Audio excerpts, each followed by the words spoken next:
नमस्कार दोस्तों, आपके अपने चैनल एक्सीलेंट टू विजन में आपका बहुत बहुत स्वागत है। डियर स्टूडेंट, यदि आपने हमारे चैनल को अभी तक सब्सक्राइब नहीं किया है तो सब्सक्राइब कर लें, जिससे हमारे वीडियोस की डेली अपडेट्स आप तक पहुंचती रहे।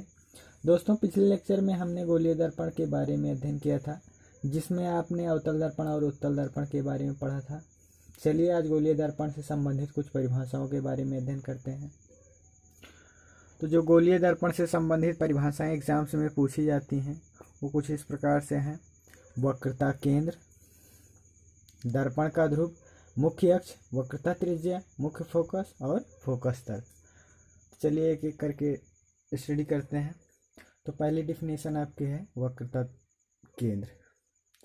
गोलीय दर्पण जिस खोखलेकार कांच का कटा हुआ भाग होता है उसका केंद्र ही उस गोलीय दर्पण का वक्रता केंद्र कहलाता है। चलिए चित्र द्वारा समझते हैं। सपोज दैट ये हमारा एक गोलीय दर्पण है और गोलीय में कौन सा? अवतल दर्पण। ये सपोज कीजिए ये दर्पण का एक टुकड़ा होगा। ये किसी खोखलेकार कांच के खोखलेकार गोले का कटा हुआ भाग होगा। यदि इसको पूरा किया जाए तो ये कुछ इस प्रकार से पूरा होगा।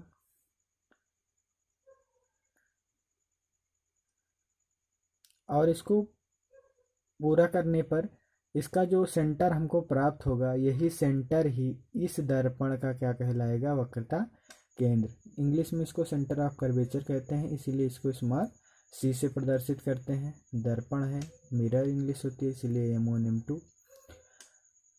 तो गोलीय दर्पण जिस खोखलेकार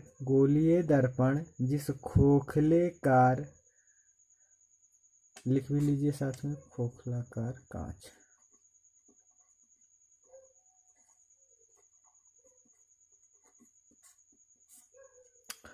गोलीय दर्पण जिस खोखलेकार कांच का कटा हुआ भाग होता है उसी का केंद्र ही उस गोलीय दर्पण का वक्रता केंद्र कहलाता है।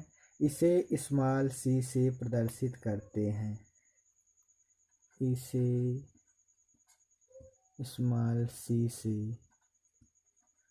प्रदर्शित करते हैं। ठीक, समझ में आ गया। चलिए नेक्स्ट डिफिनीशन है हमारी दर्पण का ध्रुव। दर्पण का ध्रुव, दर्पण का ध्रुव। दर्पण की इंग्लिश मिरर होती है, ध्रुव की इंग्लिश पोल होती है। तो इसकी इंग्लिश हो जाएगी पोल ऑफ मिरर।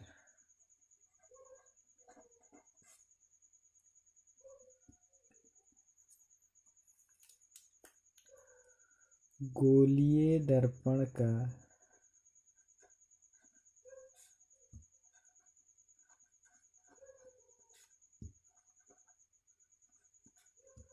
मध्य बिंदु, गोलीय दर्पण का मध्य बिंदु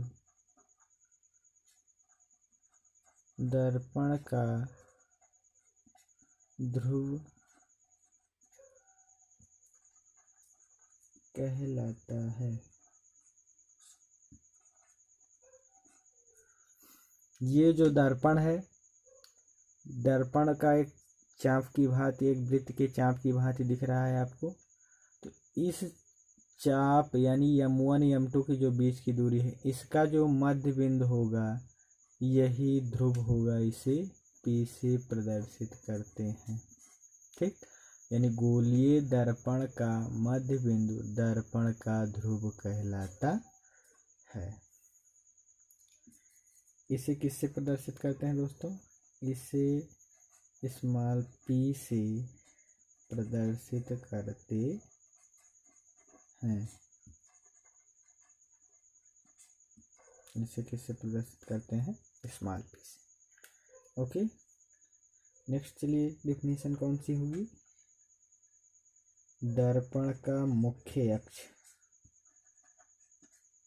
मुख्य अक्ष मुख्य अक्ष की इंग्लिश होती है मेन एक्सिस, तब इसकी इंग्लिश क्या हो जाएगी, मेन एक्सिस ऑफ मिरर।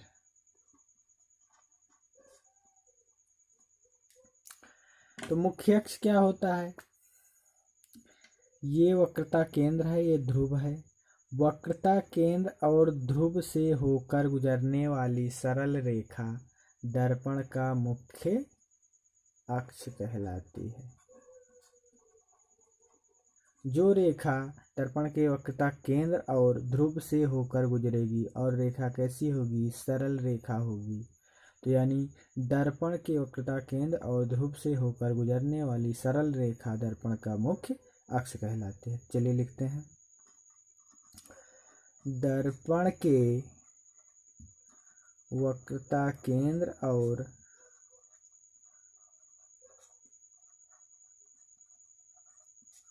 ध्रुव से होकर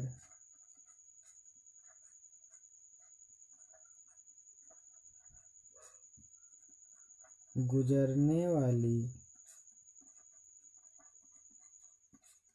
सरल रेखा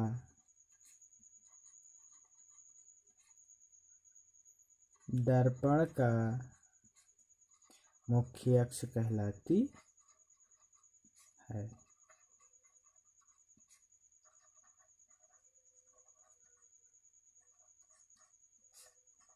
ठीक, ऐसी रेखा जो दर्पण के वक्रता केंद्र और ध्रुव से होकर गुजरेगी, यही रेखा ही क्या कहलाएगी, दर्पण का मुख्य अक्ष कहलाएगी। ओके गाइस, इतना कंफर्म हुआ। नेक्स्ट डेफिनेशन है वक्रता त्रिज्या।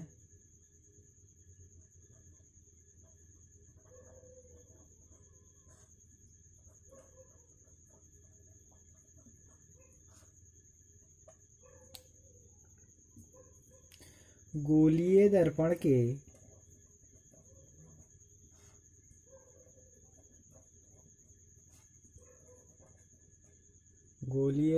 के वक्रता केंद्र और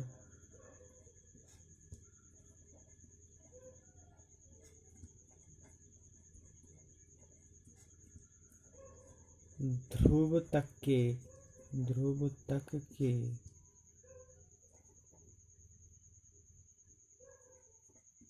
बीच की दूरी को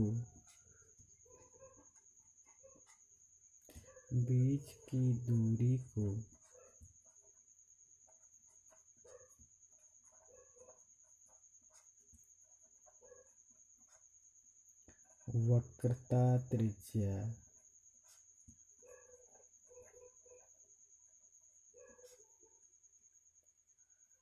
कहते हैं।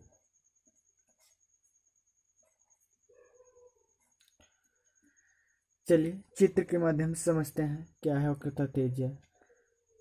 तो ये है हमारा एक गोलीय अवतल दर्पण। ये किसी खोखलेकार कांच का कटा भाग ही है। यदि इसको हम पूरा करें ऐसे इमेजिन करके, तो ये कुछ इस प्रकार से पूरा होगा। M1 नीचे की साइड में M2, इसका केंद्र वक्रता केंद्र, यहाँ पर ध्रुव होगा P, यहाँ से मेन एक्सिस गुजरेगा, ठीक, और ये है C।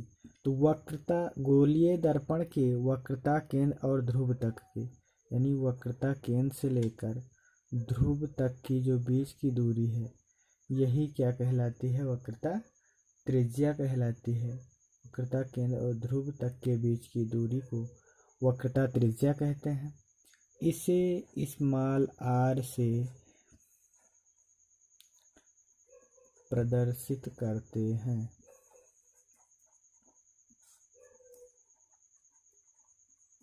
कैसे प्रदर्शित करते हैं दोस्तों, स्मॉल r से।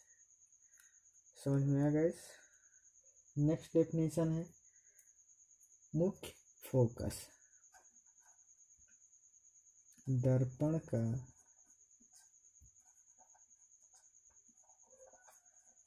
मुख्य फोकस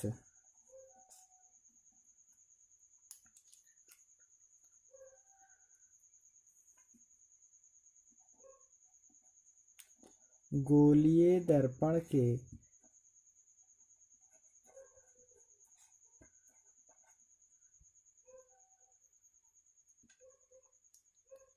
वक्रता केंद्र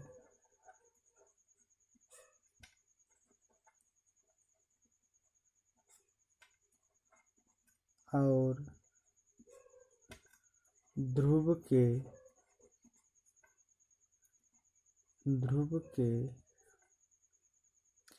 एकदम बीच में स्थित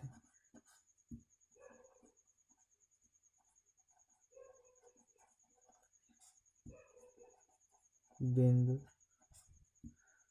दर्पण का मुख्य फोकस कहलाता है। दर्पण का मुख्य फोकस कहलाता है। साथ में आप नोट्स बनाते चलिए तो आपको ज़्यादा समझ में आएगा। चलिए समझते हैं इसको डायग्राम द्वारा। ये हमारे पास कोई गोलीय अवतल दर्पण है। इसको ऊपरी सिरा M1, नीचे M2। क्यों M1 M2 लिया जाता है अभी हमने बताया था। मिरर है इसीलिए इसकी इंग्लिश मिरर होती है, इसीलिए M1 M2 लिया गया। इसको पूरा करोगे तो यहाँ पर आपको सेंटर ऑफ कर्वेचर यानी वक्रता केंद्र मिलेगा। इसका मध्य बिंदु पोल यानी ध्रुव P मिलेगा।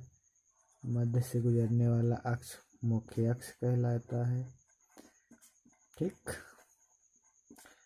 यहाँ से यहाँ तक की दूरी वक्रता त्रिज्या R होगी और C और P के बीच में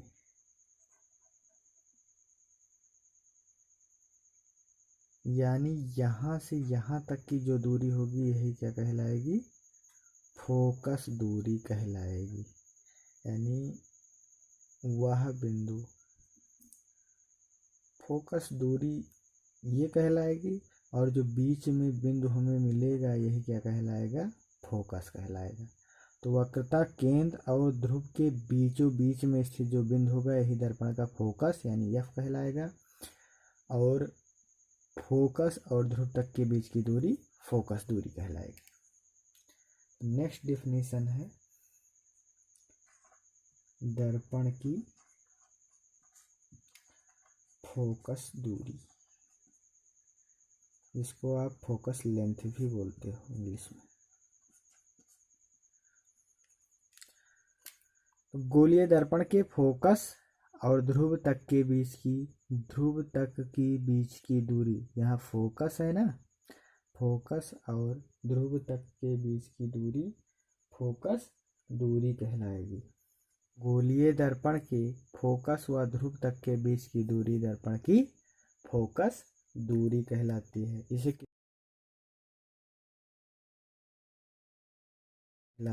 इसे किससे प्रदर्शित करते हैं, स्मॉल f से। इसे स्मॉल f से प्रदर्शित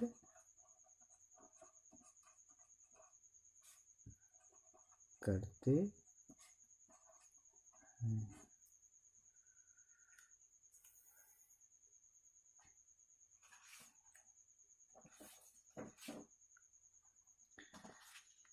एक डिफिनेशन बच गई थी, यही फोकस दूरी हमने नहीं लिखा था भाई उसमें, इसलिए 7 पॉइंट बढ़ गए हैं।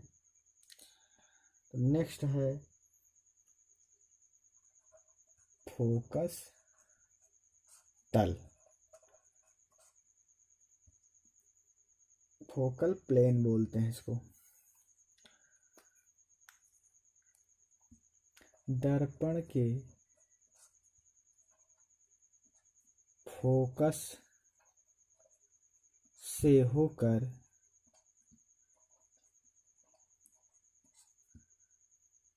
अभिलंबवत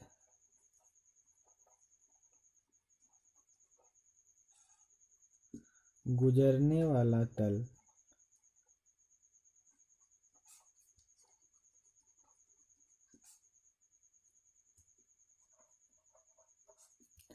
दर्पण का फोकस तल कहलाता है।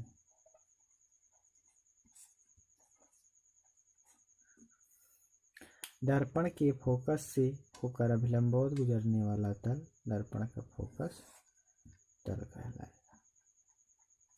ये हमारा गोलीय अवतल दर्पण है। यहाँ पर कहीं इसका वक्रता केंद्र होगा।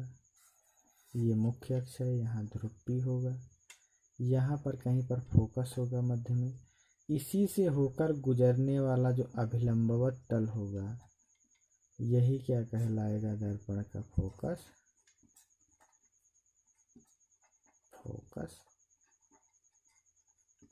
तल कहलाता। ओके गाइस, तो आज के लिए इतना ही टॉपिक कंप्लीट किया जाएगा। दोस्तों, आई होप कि आप लोगों को हमारा वीडियो पसंद आया होगा। यदि वीडियो पसंद आया हो तो प्लीज़ लाइक कर देना और चैनल को सब्सक्राइब करना मत भूलना।